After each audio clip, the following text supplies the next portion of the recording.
विठुराया, तुझं अस्तित्व फक्त मंदिरातच नाही तर काष्टी पाषाणी यत्र तत्र सर्वत्र आहे. तू या भूताच्या माळावर अवतरलास आणि लोकांचा विरोधच शांत झाला बघ. काही नाठाळांचे डोळे उघडावे म्हणून तुला ही लीला करावी लागली. माहितीये मला हेही माहितीये की गावातली काही लोक तयार नाही आहेत शाळा उभारण्यासाठी.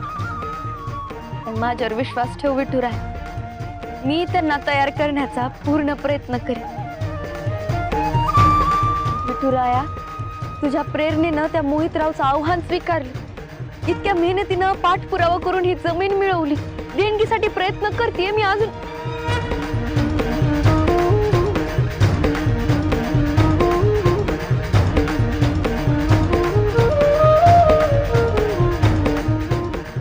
मी तुला काय सांगते अरे, तुला तर या इंदूची धडपड माहितीच आहे. इंद्राणी बाई, नाही काय झालंय काय तुम्हाला? अहो गादीच्या वारसदारात तुम्ही वारसदार. अहो सेवेकरांचा वारसा जपण्यासाठी जीवाचं रान केलंय की तुम्ही. हा, तुम्ही झालं, तुमचे गुरु व्यंकट महाराज झाले, त्या विठ्ठलाचे किती मोठे भक्त आहेत आता आम्ही सांगावं का ते? तरी सुद्धा त्या विठुरायाच्या मंदिर बांधणीत तुमचा विरोध आहे का? का कशासाठी? फक्त आम्हाला शर्यतीत हरवण्यासाठीच ना? हा?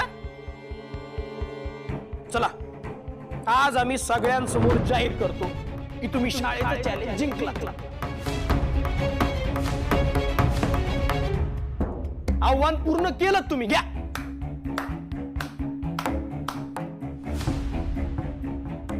मोहितराव बोडके हरले आणि इंद्रायणी दिग्रजकर जिंकल्या. घ्या. सुनबाई, झालं आता. नुसतं विरोध करत बसू नको. विरोधाचं कारण संपलंय. आता कुणाच्या चाड येऊ नको. विंजे सरकारना पण असंच वाटतंय. आई, दाजी, तुम्ही हिंदूचं साथ द्यायचं सोडून हे काय करताय? योग्य तेच करतायत ते. ही जागा शाळेसाठी अलॉट झाली होती, तिथे शाळाच होणार. इंद्रायणी देवी, आमचा किंवा या लोकांचा नाही, साक्षात त्या विठुरायाचा अपमान आहे आणि आम्ही तो होऊ देणार नाही. मोहितराव, भूताच्या माळावर मंदिर होणार आणि मंदिरच होणार. युवा शक्तीची शान मोहितराव बोडके पाटलांचा. मोहितराव बोडके पाटलांचा. मोहितराव बोडके पाटलांचा. मोहितराव बोडके पाटलांचा.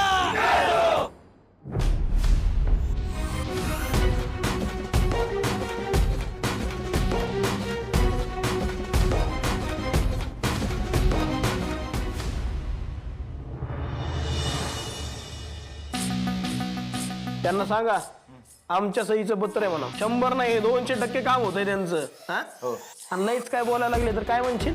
मोहितराव साहेब डीजे. चाना झाला तर तू. शेवटी आमच्या संगतीचा परिणाम आहे. मोहितराव, यावं का आम्ही?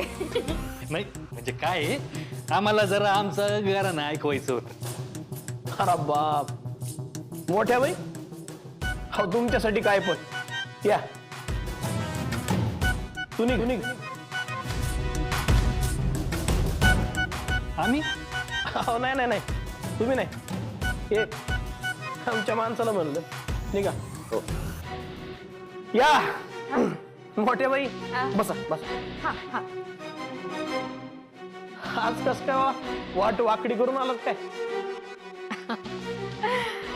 आता वाकड्या माणसांकडे जायचं म्हणल्यानंतर वाट वाकडी करावीच लागते की नाही? सासूबाई, काय काय भारी डायलॉग दिलाय तुम्ही. एक नंबर. एवढं हसण्यासारखं काही नव्हतं त्यात.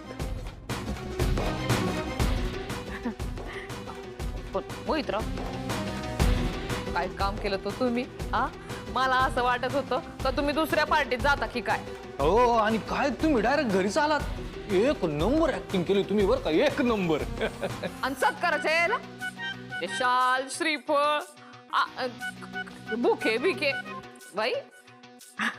आणि नंतर जी काय गुगली टाकली तुम्ही तोडच नाही.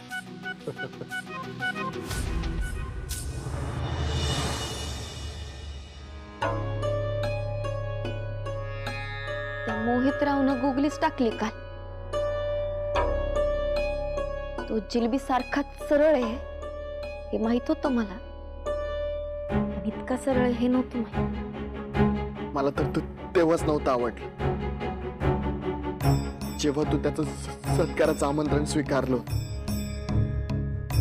राम कृष्ण हरी. असाध्य ते साध्य करिता सायास, कारण अभ्यास तुका म्हणे. मंडळी, काही वेळेला माणसांच्या आयुष्यामध्ये असे प्रसंग येतात की त्या वेळेला त्या माणसाच्या मताचा कस पाहायला जातो. आणि आजचा प्रसंग काही तसाच आहे. मंडळी, तुम्हाला माहितीये आजचं युग हे स्पर्धेचं युग. आणि अशा युगामध्ये आपल्या गावामध्ये शाळा नाही ही आपली परिस्थिती. असलेली शाळा बंद झाली. आणि या अशा परिस्थितीत इंद्रायणी सारखी एक मुलगी पेटून उठते आणि आपल्या गावामध्ये आपल्या गावातल्या मुलांसाठी शाळा पुन्हा सुरू करू यासाठी प्रयत्न सुरू करते. अहो माऊली, इंद्रायणीने काय काय नाही केलं. सरकार दरबारी अनेक अर्ज केले, शिक्षण मंत्र्यांना जाऊन भेटते, पालकमंत्र्यांना जाऊन भेटते. आणि एवढी धडपड केल्यानंतर तिच्या प्रयत्नांना यश आलं आणि सरकारकडून विठूच्या वाडीतल्या शाळेसाठी जमीन दिली गेली.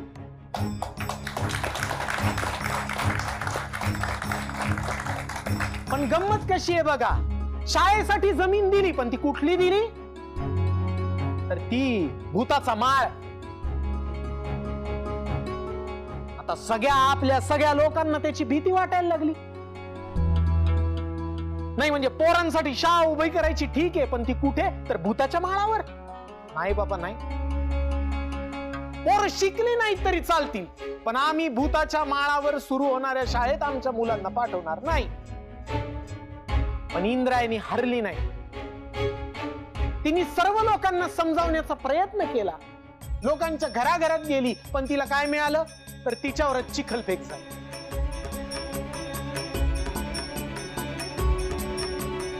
शेवटी आम्ही सगळ्यांनी एकत्र येऊन असं ठरवलं की काय वाटेल ते हो, पण शाळा सुरू करायची. आणि अत्यंत उत्साहाने त्या भूताच्या माळावर जाऊन शाळेचं भूमिपूजन केलं. आणि माऊली, काय चमत्कार घडला. शाळेचं भूमिपूजन करत असताना त्या भूताच्या माळावर प्रत्यक्ष विठुराया सापडला.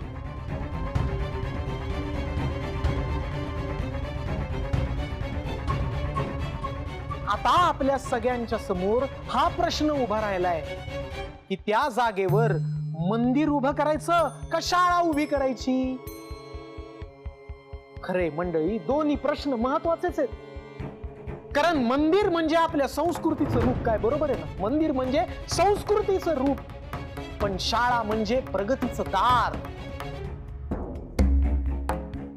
पण आपल्याला या दोघांपैकी कुठल्या तरी एकाच गोष्टीची निवड करावी लागणार आहे, काय बरोबर आहे ना मोहितराव. हा मग, हो बरोबरच आहे की. नाही, मी सुद्धा संभ्रमातच आहे. पण एक गोष्ट मात्र खरी, मनात विठुरायाची भक्ती जागृत ठेवत ज्या मुलीनं शाळेचं स्वप्न स्वतःच्या उराशी कवटाळून धरलं, त्या आमच्या इंद्रायणीला प्रत्यक्ष विठुराया त्या भूताच्या माळावर प्रसन्न झाला. या इतकी आनंदाची गोष्ट माझ्यासाठी दुसरी कुठलीही नाही माऊ. अहो, ज्या जागेकडे जायला फिरकायला आपण घाबरतो त्या भूताच्या माळावर प्रत्यक्ष विठुराया प्रकट झाला, ही काय सामान्य गोष्ट आहे का?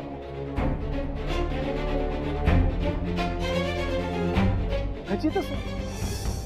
आजपर्यंत ती जागा भूताचा माळ म्हणून प्रसिद्ध होती, इथून पुढे ती जागा विठुरायाचा माळ म्हणून प्रसिद्ध होणार.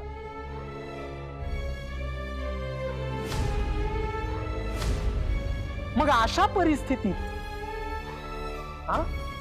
त्या जागेवर विठुरायाचं मंदिर उभं करणं हेच योग्य. वहिनी बरोबर बोलतोय का? हा मग, आणि तसं न करणं म्हणजे साक्षात विठुरायाचा अपमानच आहे. अगदी बरोबर, तुमच्या सगळ्या गोष्टी मान्यच आहेत.